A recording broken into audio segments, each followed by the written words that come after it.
This week we are talking to women about beauty and aging.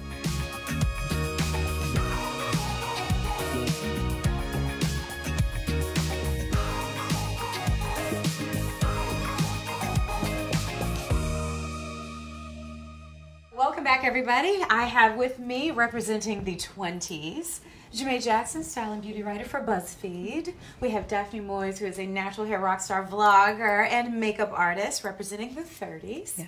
And Africa Miranda, host of the Africa Miranda Show and all things fabulous, representing the 40s. I have never publicly announced or said or confirmed my age or my correct age until today.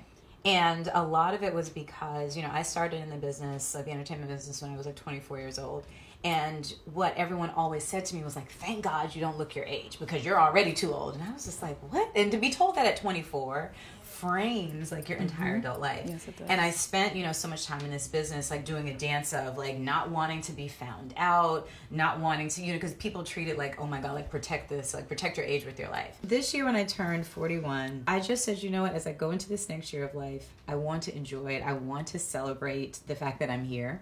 And even though I didn't until like 9 months into my birthday say my actual age, I was ready to kind of pull that Band-Aid off because I think, and if we're in such an era of like women being warrior women, like we're taking beauty into our own hands. We have these strong voices. It's Black Girl Magic. It's Me Too. It's like women warriors. Mm-hmm. And I was like, why, do we still feel like this is like the scarlet letter, that we can't share? So we didn't listen to all of that, and I've shared my truth. I would love to kind of get some perspective from both of you. And I'm going to start with you, Daphne, because I know in the game that we're in, it's and I don't want to say that like vlogging and like being an influencer is a young girl's game, but there aren't that many, I think, of us that are publicly talking about our age and when we're creating content and doing those things. Has it been a struggle for you of working with brands? Because you seem to be like very active with the brands that you work with.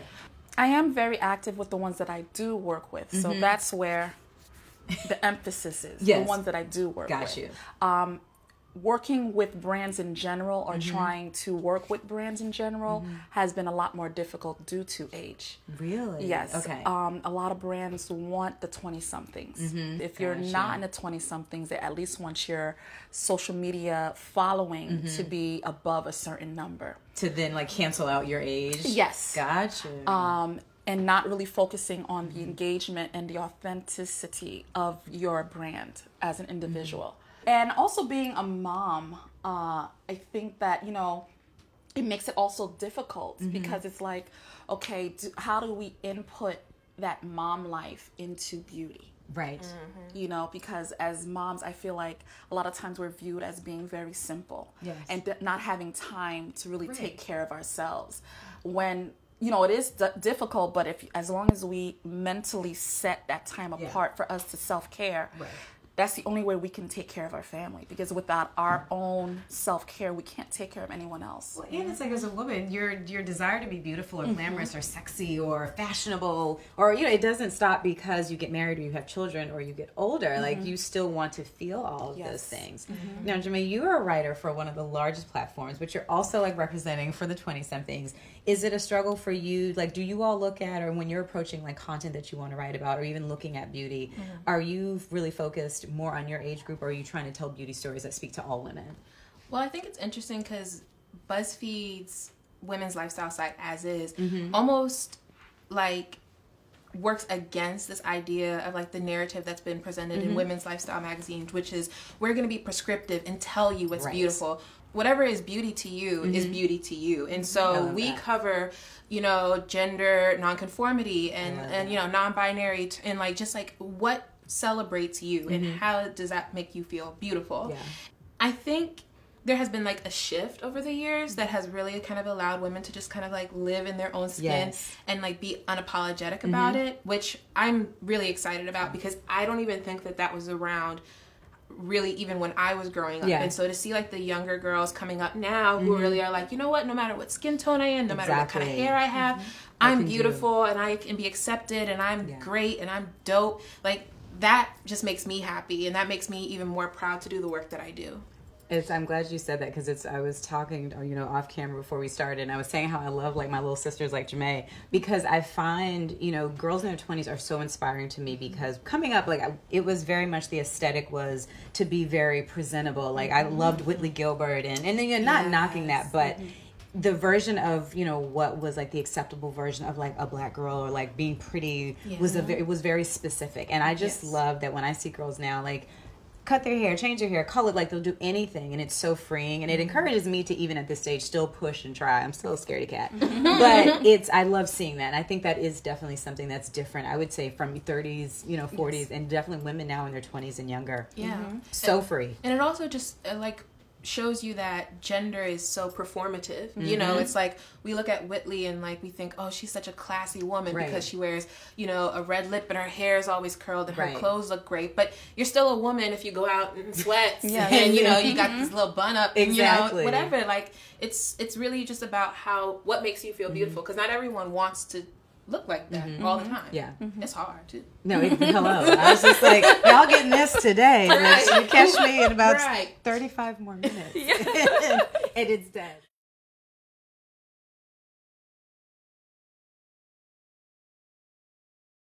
I've realized that for me, as I've gotten older, there were things that I thought like 30 were going to be like, and it was different. Or even now being 40, I thought it was going to look or feel a certain way, and it's been very different.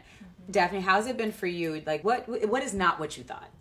There's obstacles that you never foresee encountering with yourself. Your body changes. I thought it would happen in my 50s, so I thought I was still good. But I'm not good. You're good. You look good, girl. Thank you. We're speaking positivity. Yes.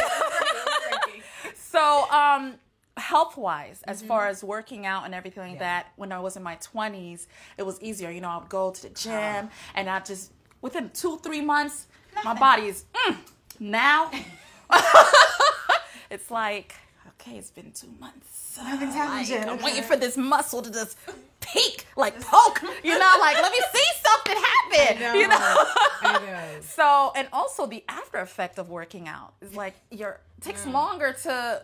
The bounce back. Yes, to bounce back into it. At this point now. No, you can still. I'm like, no, you're not in this. You're not. We definitely still talking. Yeah.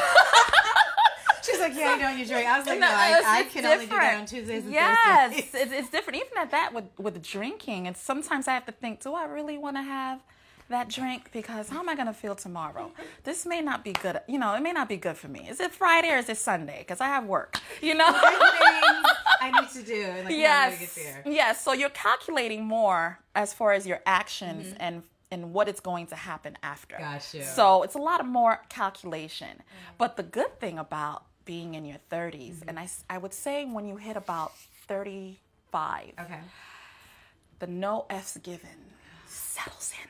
And it feels good. And I can say that when you hit 40 or 41, it settles in even more. Like, I feel like my superpower now is that, and this is where, no offense to anyone else, but black does not crack. And my superpower, I really feel like these days, is that people don't know how old I am, but I have the sense and the life experience of a 41-year-old woman. So I can sit in rooms, and people will kind of talk to you a certain way when they don't realize it. And then it's like, no, I can come back and it's like, no, I'm actually a grown up. And this is X, Y, Z. So it's a lot, that has allowed me to move in a lot of different spaces. And I wanted to honestly really have this conversation because I think as a woman, we fight for freedom. Yes. And we don't realize, and this is something that I didn't realize until probably like 40, is that we spend so much of our life trying to be versions of what we've been told to be chosen for a job or for a man or for an opportunity. And I was just like, I just want to be free of that. Like, when do we... It's literally like a lifetime of fighting. It is. It gets actually exhausting. It's really exhausting after a while, because you're like, I'm fighting against, trying to keep up. I'm fighting against, the time. I'm fighting against... It's like you're always fighting, and you wonder, when am I just going to rest? Exactly. So I'm like, so Jame, what we would say to you is, start the fight early. Yes. Because I mean, to be honest, that's the thing that I wish that when I was in my 20s that I had, someone say to me that, because I don't know if you guys have seen it. It was on Twitter and it's been on Instagram. Like, what if you're a woman over 35? What would you say to someone in their 20s? I don't know if you've seen these posts, and it's like I love them because women have been pouring into younger women. There's like literally hundreds of comments on each one. And I know my comment was really just about saying, like, do whatever feels good. Like, try things, like, make mistakes. Because when I was in my 20s, I didn't have anybody tell me that it was okay to just mess up. And and no matter what you try to do, you are going, you know what I mean? Like, you're going to try to figure it out. And sometimes it's going to work and sometimes it's not. And that's the time to express yourself and feel crazy and be wild and have the sex and do the things, and be protected. But you know what I mean? But, like, just really learn, just figure out who you are and really stretch and feel. And that, if I had to say that there were any regrets that I had, is that I didn't do that to the extent that I wish I had. Now, I couldn't have two beauty experts here with me and not get the tea for you guys. So if you're in your 20s, 30s, and I'm going to hold you down for the 40s, we're going to give you the scoop on what you need to know to make sure that you are living your best, most beautiful 20, 30, and 40-year-old life. So, Jame, we're starting with you, babe. Ooh, what are the 3 things that every 20-year-old needs to be doing to make sure she's popping? Ooh, okay. First of all, skincare. I think a lot of people wait way too long to start doing the things that your skin needs, and they're just putting on makeup. Makeup's trends go and come, but it doesn't. Your skin, because black doesn't crack, but it can get weathered. It can go through some storms. Yes. And so I really think that, like, you should look into, like, retinoids and serums. Definitely making sure you have a good cleanser that's really cleaning you out. Charcoal is a godsend. Hyaluronic acid is a wonderful ingredient, that you can look for. And these are things that, like, you can do at home. You don't have to go to a dermatologist or an esthetician for. Right. Second thing, one that I'm actually learning every single day, please get your sleep. She's taking all my stuff. Me too. I gotta come up with new ones. Keep going. I'm just the center 20-year-old in this. Yes, I know, but seriously, like, sleep is so vital. And you can't be a superwoman and feed into everybody else and be the powerhouse at your job and everything else if you're not actually sleeping. And sleep is so vital. I have seen in my own life how the lack of sleep and high stress levels really will affect you from the inside out. And so I would say that's huge. So 30s. A lot of us think that since we are black that we don't need sunscreen. We actually do because of hyperpigmentation. A lot of us will get hyperpigmentation around our mouths, on the sides of our faces, and sometimes on our foreheads. So in order to reduce that from becoming more harsh or getting darker, sunscreen is very important. And there's a lot of brands out there that do cater to creating sunscreen for women of color. Yes, so you don't get that ash. So you won't look purple. Like yes. Yes. So sunscreen is very, very important. Tapping into sleep, like you took a lot of it. You see, I'm over here like, so you took a lot. Sunscreen. Yes. Okay. Keep going. Sleep is also vital because without sleep, you'll start to just get a lot of sagging. So that's one thing we do experience is sagging. This starts to come down a bit and you're wondering, why is it so hollow? Or you'll start to get these lines. We love to smile, and you'll see it in your 30s. I don't smile anymore. Actually, I don't. I smile. I don't smile anymore. So you'll start to notice that a bit, and you're just like, whoa, what's going on? And it kind of segue a little bit. If you want to do a little lift, it's okay. Exactly. It's okay. This is the time to start thinking about it. Investing in yourself. There's nothing wrong with that, and no one should shame you about it. It's very important. Ooh, Africa, can I add one more for the 20s? And take time to figure out who you're going to invest in. You're saying it in your face, but honey, your spirit. Yes. You're absolutely right. Look. Yes. No, you're absolutely right. No, absolutely. Your spirit. Well, I was going to Oh, is that what? spirit. You know what? They had taken all the took beauty. all of them. I took skincare, I that's took what sleep, 20s and I do. took the spirit. That's what the 20s do. They suck everything. There's nothing left. Yes. So if you're 40, this is actually when I tell you there's nothing left. They took it all. So I'm done. No, I'm just kidding. No, but that is mentally. Your Yes. mental health, because Yes. that's where it's going to actually lead into. Your mental health is very important, and it's like domino effect. So your mind, no matter if you like it or not, controls everything. It does. It controls your emotions. It does. It controls your body. So how you Everything. think about yourself, Oh, come on. even from like, is my teeth white enough? You know, like, oh, everything. You woke up like, dang, am I really going to have a good day today? It will affect how you feel. All of a sudden you feel sore. All of a sudden emotionally you're just disarray. Like you just don't feel right because it's your mental. So mentally speak it, how you're going to start your day, and watch how it'll just, everything, even the people you interact with, do a cleanse.